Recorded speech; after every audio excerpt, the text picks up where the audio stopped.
ఇక రాజకీయ విశ్లేషకులు రామ్మోహన్ గారు కూడా మనకు లైవ్లో సిద్ధంగా ఉన్నారు. దేవిప్రసాద్ గారు ఎట్లా చూస్తారు? ఈరోజు రెండో విడత రుణమాఫీ చేయబోతుంది ప్రభుత్వము. దాదాపు 7 లక్షల మంది రైతులకు 1.5 లక్షల వరకు రుణమాఫీ చేస్తున్నామని చెప్పారు. నేను ఇంతకుముందు కనీసం ఎక్కడ సహకారం లేదు, కేంద్రం నుంచి సహకారం లేదు, 10 ఏళ్ళలో రాష్ట్రాన్ని లూటీ చేశారు గత ప్రభుత్వం అని చెప్పేసి పదే కాంగ్రెస్ శ్రేణులు చెప్తున్నప్పటికీ కూడా ఈరోజు ఇచ్చిన మాట ప్రకారంగా రైతుల రుణమాఫీ చేస్తున్నామని చెప్పేసి అంటున్నారు. గుడ్ మార్నింగ్ రాజేష్, పెద్దలు ఇద్దరికి నమస్కారం. మార్నింగ్ అండి. మా సీతారాం నాయక్ గారికి, అన్న దిలీప్ గారికి, మిత్రులు బండారు రామ్మోహన్ గారికి అందరికి శుభోదయం. అంటే రైతు రుణమాఫీకి సంబంధించి ఏదో కేంద్రంతో మాట్లాడి కేంద్రం అనుమతి తీసుకొని లేకుంటే ఇంకెవరితోనో మాట్లాడి అనుమతి తీసుకొని పెట్టినటువంటి అంశం పార్టీ తనంతకు తానుగా అధికారంలోకి రావడానికి ఇచ్చినటువంటి హామీ 2 లక్షల రుణమాఫీ మేము చేస్తామని చెప్పి, ఏ కండిషన్స్ లేకుండా అందరికీ రుణమాఫీ చేస్తామని చెప్పి ప్రకటించి, ఎవరైనా 1 లక్ష లోను గతంలో ఉండేటువంటి సాంప్రదాయం ప్రకారం ఎవరైనా 1 లక్ష రూపాయల లోన్ ఉంటే ఇంకొక 1 లక్ష ఎక్స్ట్రాగా తెచ్చుకోండి, మా ఇందిరమ్మ రాజ్యంలో 2 లక్షలు చేస్తామని చెప్పి కాంగ్రెస్ పార్టీ ఆనాడు ఉన్నటువంటి పిసిసి అధ్యక్షుడు రేవంత్ రెడ్డి గారు చాలా స్పష్టంగా ప్రకటించినటువంటి విషయం మనకందరికీ తెలిసింది. అట్లాగే అనేక మంది రైతుల్ని కూడా అప్పటికి రుణం చెయ్యాలనే ఆలోచన లేని రైతులందరూ కూడా ఇక ప్రభుత్వం నుంచి ఉచితంగా వస్తుంది, ఇంకొక 1 లక్ష అని మీరు అప్పు చేయండి, అప్పుల భారం పడండి అని చెప్పి 1 లక్ష ఇవాళ తెలంగాణ రైతాంగానికి ఇంకొక 1 లక్ష అప్పు చేయడానికి అనివార్యంగా సహకరించినటువంటి రేవంత్ రెడ్డి గారి విషయం మనకందరికి కూడా తెలుసు. కానీ ఇక్కడ జరుగుతున్నటువంటి విషయం ఏంది రాజేష్ గారు, దాదాపు 69 లక్షల మంది.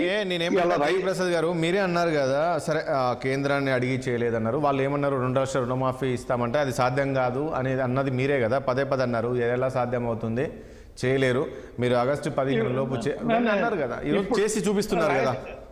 రాజేష్ గారు ఇప్పటికి కూడా చేయలేదు, మీరేదో చేస్తున్నారని చెప్పేటువంటి అంశం కరెక్ట్ కాదు. ఏమంటున్నా, మేము ఎందుకు చేయలేమన్నాము అంటే దానికి ఒక సరైనటువంటి ప్రాతిపాదిక ఉంది. ఇవాళ 69 SLBC సమావేశం జరిగింది, స్టేట్ లెవెల్ బ్యాంకర్స్ కమిటీకి సంబంధించినటువంటి సమావేశం. ఏదైతే స్వల్పకాలిక పంట రుణాలు అంటే ఇందులో టోటల్ కానీ లాంగ్ టర్మ్ ఏమి ఉండవు, ఓన్లీ స్వల్పకాలిక పంట రుణాలు ఈ రాష్ట్రంలో 69,000 కోట్ల రూపాయలని SLBC చాలా స్పష్టంగా ప్రకటించినటువంటి విషయం మనకు అందరికీ తెలిసింది. 60 నుంచి 69 లక్షల వరకు లేదు. కాబట్టి ఇప్పుడు చేస్తున్నది ఏంది, 31 లక్షలు అని చెప్పి ఎస్టిమేషన్ ఇచ్చిండ్రు.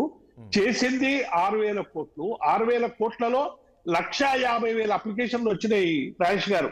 మొదటి విడత 1 లక్షలోపు రుణాల్లో సంబంధించి 1,50,000 అప్లికేషన్స్ ఇంకా అంటే మాకు రాలేదు, మా పక్క వాళ్ళకు వచ్చింది, మాకు రాలేదు, మా రుణం 1 లక్షలోపు రుణం ఉన్నటువంటి వాటికి 30 రోజుల్లో సమస్య పరిష్కరిస్తామన్నటువంటి ప్రభుత్వం ఇప్పటి వరకు ఆ సమస్యలకు సంబంధించి పరిష్కారం దొరకలేదు.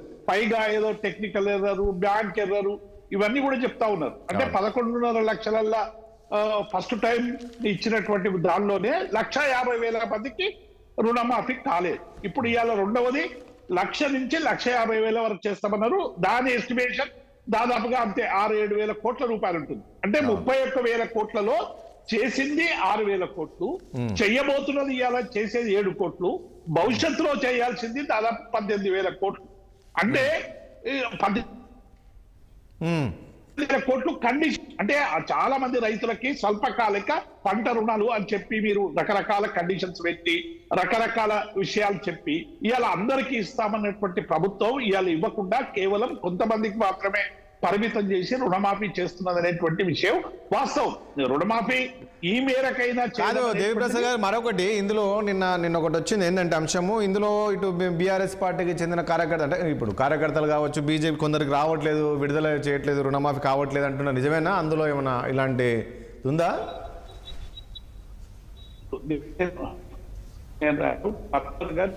చెప్పింది 150 మంది రైతులు ఇవాళ పత్రికల్లో రిపోర్ట్ అయింది, నేను చెప్పేటువంటి అంశం కాదు.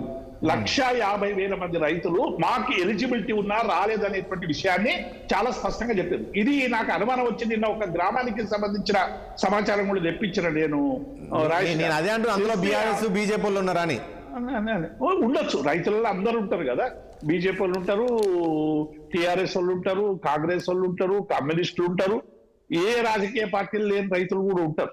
డెఫినెట్ గా నేను ఏమంటున్నా, సరే ఒక రాజకీయ పార్టీకి చెందిన వాళ్ళకి ఇచ్చిందా లేదా అది ఇంకా తేలుతుంది అనుకోండి. కానీ ఇవాళ ఏ రైతు అయినా, అది కాంగ్రెస్ రైతు అయినా, టిఆర్ఎస్ రైతు అయినా, ఇంకొక రైతు రైతే కదా రాజేష్ గారు, అందరికీ రావాల్సినటువంటి అవసరం ఉంది కదా. ఎప్పుడైనా మేము రైతు బంధు ఇచ్చినప్పుడు 69 లక్షలకు సంబంధించి రైతు బంధు ఇచ్చినప్పుడు ఈ మేరకు ఎక్కడైనా కంప్లైంట్స్ వచ్చినాయా, మాకు రైతు బంధు రాలేదనేటువంటి అంశం? డెఫినెట్ గా వ్యవస్థలో కొన్ని ఎగ్జిక్యూషన్ చేసేటప్పుడు 3% ఎర్రరో, 4% ఎర్రరో, 5% ఎర్రరో ఉంటుంది. కానీ ఇవాళ ఏకంగా 1 లక్ష రుణమాఫీలోనే మీకు 1,50,000 పరిష్కరించినటువంటి సమస్యలు ఉంటే ఇవాళ ఎన్ని వస్తాయో ఇంకా తెలియదు. కానీ మేము ప్రభుత్వాన్ని డిమాండ్ చేసేది ఏంటంటే, మీరు ఇచ్చిన హామీ ఏంది, అమలు చేస్తున్నది ఈ మేరకు ఇవ్వడం అనేటువంటిది స్వాగతిస్తాం. డెఫినెట్ గా ఒక రైతులకు ఇలా ఎంతో కొంత, అందరికీ కాకుండా కొందరికైనా రుణమాఫీ జరిగినందుకు సంతోషం. కానీ మీరు చెప్తున్నది ఏంది, చేసేది ఏంది, పైగా ప్రచారం చేస్తున్నది ఏంది, మేము అందరికీ రుణమాఫీ చేస్తున్నాం, ప్రపంచంలో ఎక్కడ లేని రుణమాఫీ చేస్తున్నామని చెప్తా ఉన్నారు. మరి ప్రపంచంలో ఎక్కడ లేని రుణమాఫీ చేసేటువంటి సందర్భంలో మీరు ఇచ్చినటువంటి సరైనటువంటి హామీని ఎందుకు ఎగ్జిక్యూట్ చేయడం లేదనేదే ఇలా ప్రతిపక్షాలుగా మేము అడుగుతున్నాం.